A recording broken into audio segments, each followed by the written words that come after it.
আর্জেন্টিনার একজন সেরা খেলোয়াড় ছিলেন ডি মারিয়া।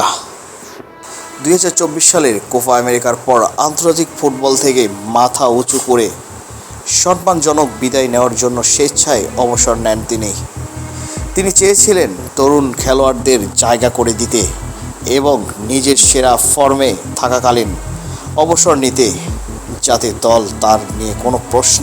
ডি মারিয়ার আজীবন স্বপ্ন ছিল জাতীয় দলের জার্সিতে শিরোপা জিতে এবং নিজেকে সর্বোচ্চ চূড়ায় রেখে বিদায় নেয়া। 2024 সালের কোপা আমেরিকার ট্রফি জয়ের মাধ্যমে সেই স্বপ্নের পরিপূর্ণ বাস্তবায়ন করেন ডি মারিয়া।